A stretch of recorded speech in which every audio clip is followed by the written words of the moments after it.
पिछले क्लासेस में हम लोगों ने बहुत ही इम्पोर्टेंट टॉपिक्स को कवर करते हुए हमारे कर्ल क्या होता है, डाइवर्जेंस क्या होता है, ग्रेडियंट क्या होता है, और इस पे जो हम जिस चीज़ को टारगेट कर रहे थे, दो थ्योरम्स जो बहुत इम्पोर्टेंट थे, गॉस डाइवर्जेंस थ्योरम और स्टोक के थ्योरम तक की स्टडी हमने कर ली है। तो आज के क्लास में आप सभी का फिर से वेलकम है। हम टारगेट कर रहे हैं new education policy, Chhattisgarh, Madhya Pradesh जैसे सभी हिंदी बेल्ट राज्यों में जो बच्चे बीएससी कर रहे हैं उनके लिए हिंदी मीडियम में ग्रेजुएशन फिजिक्स के कंटेंट यहाँ पर बेस के लिए हम लोगों ने छत्तीसगढ़ स्टेट के सेकंड जो एनईपी का नया सिलेबस है उसको ये ले पे रखा हुआ है। सभी जगहों पे ये थोड़े बहुत आगे पीछे चेंजेस के अकॉर्डिंग रन कर रहे हैं। तो आज हम अपने सेकंड सेमेस्टर बीएससी के first unit electricity and magnetism में, कहा जाए तो इससे पहले तक के लेक्चर हमारा एक बल्क था या एक ब्लॉक था जिसको हम लोगों ने कवर कर लिया है। अब हम इस यूनिट के एक अलग ब्लॉक पे जाने वाले हैं। इससे पहले जितना आपने पढ़ा उसमें से डेफिनेटली क्वेश्चन आपको दिखाई देने वाले हैं आपके क्वेश्चन पेपर में। और स्टूडेंट्स, पहले ही मैंने कहा है कि हम यहाँ पे एग्ज़ाम ओरिएंटेड पढ़ाई कर रहे हैं। एग्ज़ाम में हमें कैसे लिखना है, एग्ज़ाम में आप कैसे परफॉर्म करेंगे, कितना लिखना है, हिंदी में कैसे लिखना है, उसके अकॉर्डिंग आपके लिए स्टडी शीट बनाई गई है। बहुत ज़्यादा इस पे अपन साइंटिफिकली ओरिएंटेड फॉर्म में या बहुत ज़्यादा आपको एक्सपर्ट बनाने की कोशिश नहीं कर रहे हैं। सबसे पहला टारगेट है कॉलेज स्टूडेंट का जिस्ट के फॉर्म में कम से कम में आपको अपने मार्क्स कवर करने हैं। तो उसी दिशा में आगे बढ़ते हुए आज हम अपने कुछ डेफिनेशन वाले टॉपिक्स हैं उसको कवर करते हुए हमारे मेन टारगेट की ओर आगे बढ़ते हैं। आगे हमें गॉस थ्योरम ऑफ इलेक्ट्रोस्टैटिक्स और उसके जो स्पेसिफिक एप्लीकेशंस आपके सिलेबस में दिए हुए हैं, जो दिए हुए हैं वही, जो आप रिसोर्स बुक यूज़ करेंगे उसमें नहीं। उसमें तो ए टू जेड सब कुछ दिया हुआ है और बहुत जगह कुछ भी पढ़ाया जा रहा है। हमें अपने सिलेबस को फॉलो करते हुए उन्हीं चीज़ों को प्रिपेयर करना है। तो कुछ बेसिक यहाँ पे डेफिनेशन की चीज़ें हैं, हम शुरू करते हैं। उन चीज़ों को थोड़ा सा रिवाइंड करेंगे जितने हमें काम के लिए है और फिर आगे बढ़ते हैं इसमें। इस क्लास में अब हम इलेक्ट्रोस्टैटिक्स के अंदर एंटर कर रहे हैं कि इलेक्ट्रोस्टैटिक क्या होता है। तो इलेक्ट्रोस्टैटिक फील्ड और इलेक्ट्रोस्टैटिक फ्लक्स के बारे में स्टडी करने वाले हैं। तो पॉइंटेड फॉर्म में अगर हम लोग जाने कि इलेक्ट्रोस्टैटिक फील्ड या स्थिर विद्युत क्षेत्र होता क्या है, तो क्या है आइए समझते हैं। सबसे पहले ये एक तरह का विद्युत क्षेत्र होता है जो स्थिर आवेशों से बनता है। इसका मेन की पॉइंट क्या है, स्थिर आवेशों से, इसलिए इलेक्ट्रोस्टैटिक है। ठीक, स्थिर आवेशों से बनता है। स्थिर विद्युत क्षेत्र वोल्टेज प्रवणता की माप होती है। वोल्टेज प्रवणता कहने का मतलब है कि कोई चार्ज यदि फील्ड पर कहीं पे रखा हुआ है तो उसके चारों ओर वोल्टेज की जो प्रवणता को ही हम लोग इंग्लिश में क्या बोलते हैं जी, ग्रेडियंट बोलते हैं। तो जो वोल्टेज का स्लोप होगा कि किस अकॉर्डिंग होगा, कितने स्ट्रेंथ में होगा, उसी को हम इलेक्ट्रोस्टैटिक फील्ड से या स्थिर विद्युत क्षेत्र से रिप्रेजेंट करते हैं। और कितना तीखा होगा, कितना इम्पैक्टफुल होगा, वो किस चीज़ को बताता है, सॉरी किसके द्वारा बताया जाता है, तो विद्युत क्षेत्र की तीव्रता के द्वारा बताया जाता है। ठीक, बहुत डीप इसमें नहीं जाएंगे, यही बेसिक मीनिंग है इसका। देखिए, पॉइंटेड फॉर्म में कहें तो ये क्या होता है, ये आवेशित पदार्थों की स्थिर प्रणालियों में मौजूद होता है। स्थिर विद्युत क्षेत्र कहाँ पर है, आवेशित पदार्थों की स्थिर प्रणालियों में। अगला, यह क्षेत्र अन्य वस्तुओं को आकर्षित या प्रतिकर्षित करता है, आकर्षित करता है या प्रक्षेपित करता है या प्रतिकर्षित करता है। यह क्षेत्र अचानक रुक नहीं होता, रुक नहीं सकता या ब्रेक नहीं होता, रुक नहीं सकता।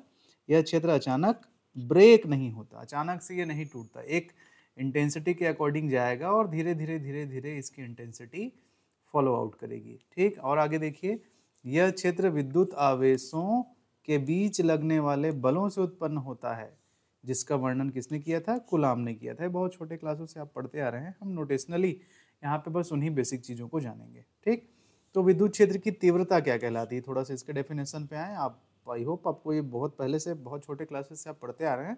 हम केवल अपने मेन प्रोजेक्ट को टारगेट करने के लिए इनको थोड़ा सा रिवाइंड कर रहे हैं, ऐसा समझिए। क्या कहलाता है जी विद्युत क्षेत्र की तीव्रता, विद्युत क्षेत्र के किसी बिंदु पर विद्युत क्षेत्र की तीव्रता उस बिंदु पर रखे गए एकांक धनावेश पर लगने वाले बल के बराबर होता है। सॉरी, ओके, कि कोई चार्ज यहाँ पर इस तरह से रखा हुआ है, तो क्षेत्र क्या होता है जी, इलाका क्या होता है, इसके चारों ओर का वह क्षेत्र, चार्ज के चारों ओर का वह क्षेत्र जहां तक उसका प्रभाव होता है, इफेक्ट होता है, इफेक्ट, इस चार्ज का इफेक्ट चारों ओर जहां तक है वही उसका विद्युत क्षेत्र है। स्टेबल चार्ज क्या है, स्थिर चार्ज है। अब इस चार्ज के चारों ओर के क्षेत्र में कहीं पर रखा हुआ एक पॉइंट चार्ज, ठीक, जिसे हम लोग क्या बोलते हैं जी, टेस्ट चार्ज, एकांक धन आवेश, मतलब उसका परिणाम कितना होता है, 1 होता है। एकांक धन आवेश इस चार्ज के वजह से जितने फोर्स आकर्षण हो या फिर प्रतिकर्षण हो को महसूस करता है, वही उस विद्युत क्षेत्र की तीव्रता कहलाता है। तो देखिए बाय डेफिनेशन क्या होगा कि विद्युत क्षेत्र की तीव्रता E force upon test charge, test charge को Q नॉट से डिनोट किया जाता है, इस चीज को ध्यान रखेंगे, ठीक है। तो यही होता है। तो अगर हम लोग इस फोर्स को यहाँ पर से इस डेफिनेशन के अकॉर्डिंग, फोर्स कितना फोर्स लगता है चार्ज पे हो जाने, तो इंटेंसिटी इनटू टेस्ट चार्ज के बराबर होता है। अच्छा, हम लोग जानते हैं कूलाम का नियम पहले ही कि यदि दो चार्ज हैं स्पेस में और उनके बीच लगने वाला बल क्या होता है जी, ये मैं रिवाइज नहीं कर रहा हूँ, कूलाम का नियम आपको बहुत पहले से पता है कि क्या होता है, दो चार्ज के बीच लगने वाला फोर्स क्या होता है, उन चार्जेस के परिणामों के गुणनफल के समानुपाती होता है। मतलब एक इक्वेशन आपको ऐसा मिला होगा, Q एंड Q नॉट, और उनके बीच की दूरी के वर्ग के व्युत्क्रमानुपाती होता है, मतलब एक आपको ऐसा मिला होगा। दोनों को जब अपन कंबाइन करते हैं इन इक्वेशन को, तो ये वाला जो नीचे ये फाइनल मिल रहा है ये मिलता है 1/4πε0 के इज अ कांस्टेंट, फोर्स है इसलिए यूनिट क्या होगा, न्यूटन होगा। ठीक, बहुत डीप इस पर नहीं जा रहा हूँ। ओके ओके, तो इसी कूलाम के लॉ के अकॉर्डिंग बेस बना के हमें आगे चलना है। इस नियम को ज़्यादा बहुत हमें नहीं जानना है, बहुत पूछा नहीं जाएगा ये, इसको नोटेशनली आपको थोड़ा सा रिमाइंड होने जाना चाहिए, बस उतना ही हमें अपने काम के अकॉर्डिंग लेना है। ओके स्टूडेंट, चलिए आगे बढ़ते हैं। ये इक्वेशन आप ज़रूर याद रखें कि कूलाम का नियम होता है। अच्छा, ये फॉर्मूला हो गया मेन फॉर्मूला हमारा कूलाम के नियम का। अब अभी तक आप प्रीवियस क्लासेस में एक चार्ज के अकॉर्डिंग आप पढ़ते थे कि एक ठो चार्ज यदि कहीं पे रखा है तो क्या इफेक्ट होता है। अब मान लीजिए फील्ड पे या स्पेस पे बहुत सारे चार्जेस का कॉम्बिनेशन है, बहुत सारे चार्ज रखे हुए हैं, तो क्या हमें मिलेगा, तो क्या कहते हैं उसे, सतत वितरित आवेश के कारण विद्युत क्षेत्र, कंटिन्यूअसली चार्ज डिस्ट्रीब्यूशन के कारण विद्युत क्षेत्र क्या होगा वो अपन को देखना है। तो मान लीजिए ये जो स्पेस आपको दिखाई दे रहा है ये वाला, इसमें बहुत सारे चार्ज रखे हुए हैं, ठीक, ये डी क्यू छोटे छोटे चार्ज डेंसिटीज हैं आपके पास, और इन सब से आर डिस्टेंस पे एक पॉइंट पी रखा हुआ है जहाँ पे आपको इलेक्ट्रिक फील्ड की इंटेंसिटी कितनी है ये फाइंड आउट करनी है, ये यहाँ पे। ठीक, तो कैसे निकलेगा, तो छोटा सा electric field due to this छोटे से चार्ज एलिमेंट के कारण क्या होगा, D is equal to 1/4πε0 dq/r²। एक जो है टेस्ट चार्ज है, टेस्ट चार्ज का जो अमाउंट होता है कितना होता है, 1 होता है ना, उस पर बहुत आप कंफ्यूज नहीं होंगे, वो फाइनली ये इक्वेशन ऐसे ही आता है, ये वाला देखिए Q/r²। तो dq यहाँ पे जो q की जगह हमने क्या लिया है, छोटा सा चार्ज एलिमेंट, और ये E क्या है हमारा जी, small quantity of electric field due to small element, है ना। दो, ये पहला इक्वेशन ये मिल गया। अब अगर हमको ओवरऑल जितने छोटे छोटे खंड हैं उनसे रिलेटेड टोटल इलेक्ट्रिक फील्ड कितना मिल रहा है वो चाहिए, तो हमें क्या करना पड़ेगा, इस पर्टिकुलर इक्वेशन को इंटीग्रेट करना पड़ेगा, ठीक, बोथ ऑफ साइड ऐसे। तो डी का इंटीग्रेशन ई और इस साइड इंटीग्रेशन करेंगे आप, finally then you have Q/r²। और जब इंटीग्रेशन फॉर्म में इसे लिखा जाता है इस तरह से डी क्यू के फॉर्म में, तो वही हमारा कंटिन्यूअस आवेश का वितरण कहलाता है। अब ये हमारे काम की चीज़ यहाँ पर क्या है कि ये आवेशों का जो वितरण है 3 तरह से होता है। ठीक, सबसे पहला होता है कि ये जो चार्ज एक स्पेस पे आप जो इमेजिन कर रहे हैं कि चार्ज यहाँ पे डिस्ट्रीब्यूटेड है, ठीक, प्लस क्यू डी क्यू, या फिर छोटे छोटे एलिमेंट में हमने लिया है डी क्यू है, डी क्यू है, डी क्यू है, अलग अलग जगहों पर, है ना। तो ये किस तरह से डिस्ट्रीब्यूट हो सकता है, तो पहला टर्म क्या है, रैखिक आवेश घनत्व, लीनियरली डिस्ट्रीब्यूट हो सकता है। दूसरा, पृष्ठीय आवेश घनत्व, किसी क्षेत्रफल के अकॉर्डिंग डिस्ट्रीब्यूट हो सकता है। और आयतन आवेश घनत्व, मतलब किसी वॉल्यूम एलिमेंट के शेप में डिस्ट्रीब्यूट हो सकता है। तो इसे नोटेशनली कैसे हमें दिखाना है और क्या हमारे काम की चीज़ है उस पर आगे बढ़ते हैं अपन। चलिए, तो सबसे पहला रैखिक आवेश घनत्व क्या कहलाता है, उसे देखिए कि लीनियर चार्ज डेंसिटी किसे कहते हैं, किसे डिनोट करते हैं जी, इसको लैम्डा से डिनोट करते हैं। ये जरूर याद रखिएगा। क्या कहना है स्टेटमेंट का, एग्जाम में आएगा तो कैसे लिखना है, यदि आवेश का वितरण किसी सरल रेखीय चालक लंबे तार में होता है, ठीक है, सरल रेखीय चालक लंबे तार में होता है तो चालक की एकांक लंबाई में उपस्थित आवेशों को रैखिक आवेश घनत्व कहते हैं, लैम्डा से प्रदर्शित किया जाता है। थियोरेटिकली कैसे लिखेंगे कि मान लीजिए एक लेंथ का एक वायर है आपके पास, उसका छोटा सा एलिमेंट डीएल आपने ले लिया और इससे किसी पॉइंट पी पर आपको इलेक्ट्रिक फील्ड की वो small amount effect D find करना है। तो कैसे निकालते हैं जी, ये हमने देखा था अभी जस्ट पहले, जो मेन इक्वेशन हमने निकाला है कि E is equal to 1/4 pi epsilon 0 के Q upon are square with integration sign ना, विथ इंटीग्रेशन।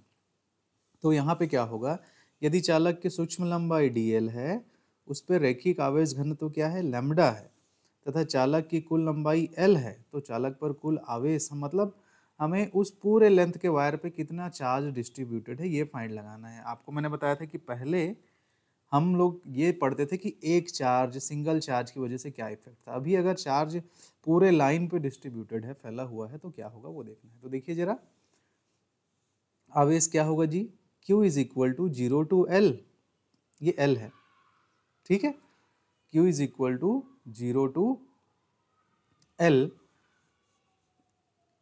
तार की लंबाई 0 से स्टार्ट होकर L तक जा रही है, क्योंकि टोटल लेंथ क्या कहा है, L कहा है आपने ऐसे। और जब इसको आप इंटीग्रेट करेंगे dl का, तो q लैम्डा l, dl का l होगा और लिमिट लगाएंगे भी तो l, तो कुल मिला के q बराबर क्या मिल जाएगा, टोटल चार्ज। मतलब इस डेंसिटी के साथ, डेंसिटी मतलब समझते हैं घनत्व जी, कितनी सघनता है चीज़ों की, तो यहाँ से स्टार्ट करके क्या घनत्व है, लैम्डा है, क्या ऑपरेटर है, dl है, और पूरा इंटीग्रेट कर दीजिए तो पूरे तार में कितना चार्ज डिस्ट्रीब्यूटेड है वो मिल जाएगा। वही क्या कहलाएगा, हमारा Q कहलाएगा। तो Q is equal to, how you represent, Q is equal to lambda L, ठीक। तो लैम्डा इज इक्वल टू, जिसको हम बोल रहे हैं लीनियर चार्ज डेंसिटी, वो कैसे कहलाएगी, Q अपॉन L, ठीक, मतलब कुलाम बटे मीटर, L क्या है, लंबाई, ठीक है, इसी इक्वेशन के अकॉर्डिंग। और अगर आपको Q ये मिल रहा है लैम्डा L, तो इलेक्ट्रिक फील्ड का इंटेंसिटी का फॉर्मूला क्या हो जाएगा, Q की जगह क्या रख देंगे आप, lambda L upon are square, ये फॉर्मूला, ठीक। चलिए और थोड़ा आगे बढ़ते हैं, नई चीज़ों को समझते हैं। पृष्ठीय आवेश घनत्व किससे रिप्रेजेंट करेंगे जी, सिग्मा से रिप्रेजेंट करेंगे। ये नोटेशन क्या कहलाता है, सिग्मा कहलाता है। सरफेस चार्ज डेंसिटी सिंपल सा है, सरफेस पे यदि फैला हो चार्ज, अभी लाइन पे फैला हुआ था, देखिए यदि आवेश का वितरण किसी चालक के पृष्ठ पर होता है, सतह पर होता है, तो चालक के एकांक क्षेत्रफल में, लंबाई में नहीं क्षेत्रफल में, उपस्थित आवेशों को पृष्ठीय आवेश घनत्व कहते हैं। चालक के संपूर्ण पृष्ठ पर आवेश Q क्या होगा, डबल इंटीग्रेशन, क्यों, क्योंकि सरफेस है तो 2 डायमेंशनल है, और सिग्मा dA, वहाँ पर dl था, यहाँ पे dA, तो टोटल चार्ज क्या हो जाएगा जी, Q सिग्मा dA, ठीक। और सिग्मा की value Q upon dA, dA क्षेत्रफल है इसलिए यूनिट क्या हो जाएगा, कूलाम प्रति मीटर स्क्वायर, ये चीज़ याद रखना है आपको। तो इलेक्ट्रिक फील्ड की इंटेंसिटी क्या हो जाएगी हमारी, 1/4 pi epsilon naught double integration Q के जगह sigma dA upon are square, और आर कैप डायरेक्शन है, ठीक है। सिमिलरली अगर इसी चीज़ को और एक्सपेंड करते हुए अपन 3 डायमेंशनल पे चलते हैं, कि 3 डायमेंशन में क्या है जी, आयतन आवेश घनत्व, थर्ड, जिसको किससे रिप्रेजेंट करते हैं, रो से, ये लेटर क्या कहलाता है, रो कहलाता है, जिसको हम लोग बोलेंगे वॉल्यूम चार्ज डेंसिटी। क्या कहता है, यदि आवेश का वितरण किसी चालक के संपूर्ण आयतन में होता है 3 डायमेंशनल में, तो चालक के एकांक आयतन में उपस्थित आवेश को आयतन आवेश घनत्व कहा जाता है। संपूर्ण चालक में उपस्थित आवेश अब क्या हो जाएगा, ट्रिपल इंटीग्रेशन रो dV, पहले में dl, दूसरे में dA, और इसमें क्या है जी, dV। तो टोटल चार्ज क्या हो गया जी, Q सिग्मा V। ये देखिए एक स्मॉल एलिमेंट है जिसमें चार्ज ओवरऑल डिस्ट्रीब्यूटेड है यहाँ पर से, तो एक डिस्टेंस r पे आपको छोटा सा इलेक्ट्रिक फील्ड का इफेक्ट कितना हो रहा है वो अगर निकालना है, तो क्या करेंगे जी, अपन इस छोटे से वॉल्यूम एलिमेंट के साथ जितना चार्ज की डेंसिटी है उसे लेते हुए छोटे से वॉल्यूम एलिमेंट का ओवरऑल सरफेस पे आप वॉल्यूम इंटीग्रल निकाल दीजिए इस तरह से। तो Q के जगह रखेंगे अपन sigma upon dV upon are square, 1/4 pi epsilon naught अपने जगह पे है, मेन इलेक्ट्रिक फील्ड की इंटेंसिटी का फॉर्मूला ऐसे कन्वर्ट हो जाएगा according to volume charge density. तो Q is equal to sigma rho V. तो तीन चीजें आपने यहाँ पे जानी, यहीं पे मैं समराइज कर रहा हूँ। पहला, लैम्डा इज इक्वल टू क्या होगा जी, क्यू डी एल। दूसरा आपने जाना कि ठीक है, सॉरी यहाँ पे मैंने एक चीज गड़बड़ कर दी, इसको ऐसे लिखना है जी। पहले केस में लाइन इंटीग्रल के केस में, लाइन चार्ज डेंसिटी के केस में क्यू है हमारा lambda D L. Surface charge density के कंडीशन में क्यू है हमारा सिग्मा डी ए। और वॉल्यूम चार्ज डेंसिटी के केस में क्यू है हमारा रो डी वी। और यहाँ से आप सिग्मा, रो और सॉरी लैम्डा, सिग्मा और रो की वैल्यू निकाल सकते हैं। इसका यूनिट है कूलाम बटे मीटर, कूलाम बटे मीटर स्क्वायर, कूलाम बटे मीटर क्यूब, क्योंकि वॉल्यूम है। ठीक, तो ये तीन चीज़ें नोटेशनल वाइज आप याद रखेंगे, आगे गॉस थ्योरम के एप्लीकेशन में ये बहुत यूज़ होने वाले हैं। ठीक, चलिए उसके बाद एक छोटा सा टॉपिक और है हमारा जिसके कंसेप्ट के बिना गॉस का थ्योरम हमको समझ में नहीं आएगा, तो वो जानते हैं क्या होता है। देखिए इंपॉर्टेंट है बहुत। क्या कहेंगे, विद्युत फ्लक्स, इलेक्ट्रिक फ्लक्स किसे कहेंगे? फैलाव है, बल रेखाएं हैं, जैसे मैग्नेट में होती हैं वैसे ही इलेक्ट्रिसिटी में है। किसे कहेंगे जरा पढ़िए, अगर एग्जाम में आता है तो कैसे लिखना है आपको हिंदी में। किसी विद्युत क्षेत्र में पृष्ठ के अभिलंबवत दिशा में गुजरने वाली कुल विद्युत बल रेखाओं को उस पृष्ठ से संबंधित विद्युत फ्लक्स कहते हैं। देखिए क्या कह रहा है, किसी विद्युत क्षेत्र में पृष्ठ से अभिलंबवत दिशा में गुजरने वाली कुल विद्युत बल रेखाओं को उस पृष्ठ से संबंधित विद्युत फ्लक्स कहते हैं। मतलब यदि कहीं पे विद्युत क्षेत्र का फैलाव है चारों तरफ और उसमें कोई सा भी शेप का पृष्ठ रखा हुआ है, तो उससे जो 90 डिग्री या ठीक परपेंडिकुलर डायरेक्शन में जो विद्युत बल रेखाएं गुजरेंगी उन्हें आप फ्लक्स कहेंगे। कई बार बच्चों को ये डाउट होता है कि जो चारों ओर फैल रहा है इलेक्ट्रिक फील्ड का लाइन वो फ्लक्स है, ऐसा नहीं है। जो इलेक्ट्रिक फ्लक्स विद्युत बल रेखाएं डिफाइन किए गए सरफेस से ठीक परपेंडिकुलर या क्या कहेंगे जी, अभिलंबवत दिशा में उसको सीधे सीधे क्रॉस करते हुए जाते हैं, उसे विद्युत फ्लक्स कहेंगे। इसे हम रिप्रेजेंट करते हैं किससे, फाई के नोटेशन से, फाई से। एक डायग्राम मैं यहाँ पे आपके लिए ऐड करूँगा जिससे आप इसको अच्छे से समझ पाएंगे। और आगे थोड़ा समझते हैं। यदि बल रेखाएं किसी बंद पृष्ठ के अंदर प्रवेश करती हैं तो फ्लक्स को ऋणात्मक मानते हैं, तथा यदि बल रेखाएं बंद पृष्ठ से बाहर निकलती हैं तो फ्लक्स को धनात्मक माना जाता है। चूंकि किसी न किसी पृष्ठ से संबंधित है, और पृष्ठ का मतलब होता है सतह, और सतह को हम कहाँ से लिंक अप करेंगे, हमारे क्षेत्रफल से। तो छोटा एलिमेंट अगर आप विद्युत फ्लक्स का चाहते हैं तो वो रिलेटेड है विद्युत क्षेत्र के साथ संबंधित क्षेत्रफल से। ठीक, ध्यान दीजिए, अगर आप विद्युत फ्लक्स की बात कर रहे हैं तो वो संबंधित है विद्युत क्षेत्र और उस पे उपस्थित किसी क्षेत्रफल से। और डॉट प्रोडक्ट में जब आप वेक्टर डेफिनेशन लगाते हैं तो क्या मिलता है जी आपको, cos theta d phi is equal to E D A cos theta. तो d phi is equal to E cos theta d A, क्योंकि ओवरऑल डी फाई के फॉर्म में। तो आपको पता है कि ये एक इंटीग्रल का इक्वेशन है। तो अगर जब भी आप टोटल विद्युत फ्लक्स निकालोगे किसी भी आकृति का, आगे हमको यूज पड़ेगा, तो कुल मिला के आपको ऐसे करना है ई कॉस थीटा और डी ए ऐसे। ठीक, और अगर कॉस थीटा की वैल्यू मैक्सिमम कितने पे होती है, कॉस थीटा की वैल्यू मैक्सिमम 1 कित पे होती है, 0 डिग्री पे। तो कुल मिला के आपको ये इक्वेशन मिलने वाला है कि डी फाई इंटीग्रेशन के फॉर्म पे इंटीग्रेशन ई और डी ए, मतलब विद्युत क्षेत्र की तीव्रता कितनी है और उससे संबंधित क्षेत्रफल कितना है ये चाहिए। अब बहुत सारे बच्चों को ये कंफ्यूजन होता है कि 0 डिग्री बन रहा है तो अभिलंबवत कैसे हुआ, 0 डिग्री बन रहा है तो अभिलंबवत कैसे हुआ, इस चीज को आपको समझना है। जैसे कि मान लीजिए यहाँ पे ये इलेक्ट्रिक फील्ड का लाइन है ये वाला, और ये क्षेत्रफल है कौन सा, जिससे होकर फ्लक्स लाइन गुजर रही है। ठीक ठीक ठीक पैर ऐसे अभिलंबवत ऐसे, तो इसकी दिशा और जो क्षेत्रफल जो रखा हुआ है उन दोनों की दिशा लंबवत है, पृष्ठ के लंबवत है। कहने का मतलब है कि 0 डिग्री है, दोनों के बीच एंगल नहीं है। ठीक है, इस चीज को ध्यान देंगे। इस प्रकार अन्य, इसको थोड़ा आगे कंप्लीट करते हैं, फिर इसको कंक्लूड करेंगे हम लोग।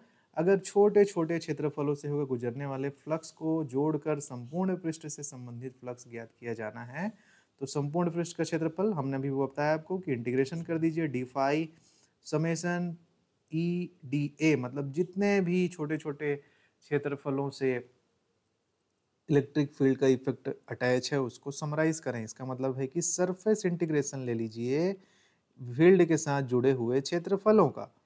ठीक, तो क्या होगा जी, E D A cos theta, और पृष्ठ के विद्युत क्षेत्र लंबवत है तो theta is equal to 0 degree, तथा पृष्ठ से संबंधित मैक्सिमम कब होगा, जब कॉस थीटा की वैल्यू 1 रखेंगे। तो maximum phi maximum surface integration E D A और 90 डिग्री है तो फील्ड विद्युत क्षेत्र की दिशा के समांतर है। इसका कहने का मतलब है कि ये अगर कोई पृष्ठ है तो इस पे अगर कोई लाइन ऐसे गुजर रहा है तो विद्युत फ्लक्स का लाइन, फ्लक्स का दिशा और विद्युत क्षेत्र की दिशा, ये दोनों एक ही तरफ है। इलेक्ट्रिक क्षेत्र भी इस तरफ काम कर रहा है, तो इन दोनों के बीच का एंगल कितना है जी, जो थीटा बन रहा है वो कितना है, 0 है।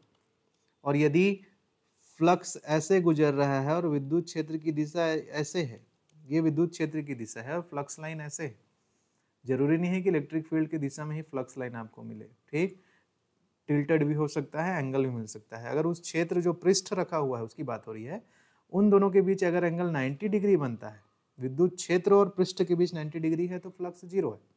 ठीक, कि विद्युत क्षेत्र की दिशा कुछ और है और उससे ठीक 90 डिग्री पे फ्लक्स है, दोनों एक ही दिशा में होना चाहिए। सिंपल सा कंसेप्ट है।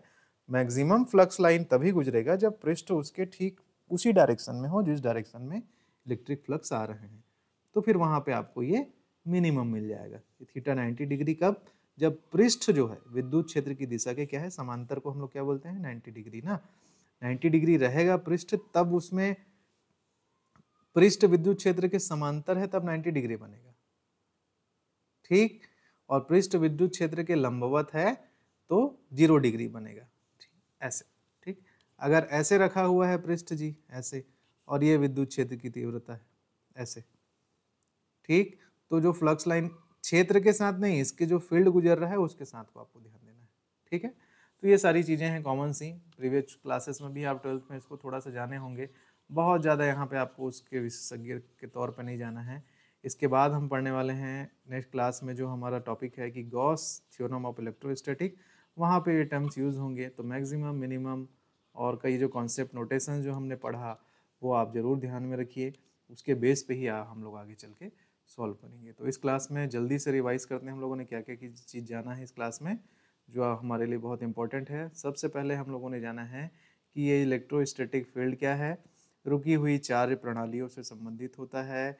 इसके बेस पे विद्युत क्षेत्र की तीव्रता क्या होती है, तो एकांक धनावेश विद्युत क्षेत्र में जितने फोर्स का अनुभव करता है उसे से जुड़ा हुआ है। ये कूलाम का नियम का ट्रेडिशनल फॉर्म है जो आप पढ़ते आए हैं बहुत सारे क्लासेस में। इसके बाद चार्ज का डिस्ट्रीब्यूशन हमने देखा है जो हमारे लिए इम्पोर्टेंट है बहुत, यहाँ से कि चार्ज का डिस्ट्रीब्यूशन किस तरह से होता है। तो 3 टाइप से हम लोगों ने समझा है कि आप समझ बोल सकते हैं कि 1 डायमेंशनल, 2 डायमेंशनल और 3 डायमेंशन के अकॉर्डिंग। रैखिक आवेश घनत्व लैम्डा हमने जाना, पृष्ठीय आवेश घनत्व सिग्मा और आयतन आवेश घनत्व रो। और फिर उसके बाद हम लोगों ने इन तीनों के बाद इलेक्ट्रिक फ्लक्स के बारे में जाना। तो फ्लक्स सारी चीज़ें नोटेशन के फॉर्म में आपके दिमाग में बैठी होनी चाहिए, बाद में थ्योरी का कोई अर्थ नहीं है, ये चीज़ें देखते ही आपको समझ में आनी चाहिए क्या है। अच्छा, अगर ये चीज़ें छोटे क्वेश्चंस के फॉर्म में आती है, डेफिनेशन के फॉर्म में आती है, तो क्या लिखना है, कितना लिखना है, ये इस सीट में डिफाइन किया गया है। अगर आपसे छोटे नंबर में रैखिक आवेश घनत्व, पृष्ठीय आवेश घनत्व या फिर विद्युत फ्लक्स वगैरह के बारे में पूछा जाता है तो ऐसे आपको लिख के आना है। ये छोटा डायग्राम आप बना के आ सकते हैं ज़रूर। ये फ्लक्स है, क्यू है, ये छोटा एलिमेंट है, ये क्षेत्रफल से अगर है तो क्षेत्रफल की जो दिशा है और विद्युत क्षेत्र की जो दिशा है उसके बीच बनने वाला ही एंगल हमारा थीटा है, और इससे ही संबंधित जो होता है वो फाई होता है, जो कि ई डी ए से डिफाइनेड है। डबल इंटीग्रेशन से डिनोट कर सकते हैं, कॉस थीटा का वैल्यू मैक्सिमम होना चाहिए। ओके स्टूडेंट, चलिए अब आगे क्लास में हम लोग अपने मेन टॉपिक पे मूव करेंगे जिसे कहेंगे Gauss theorem of electrostatics. Okay, thank you.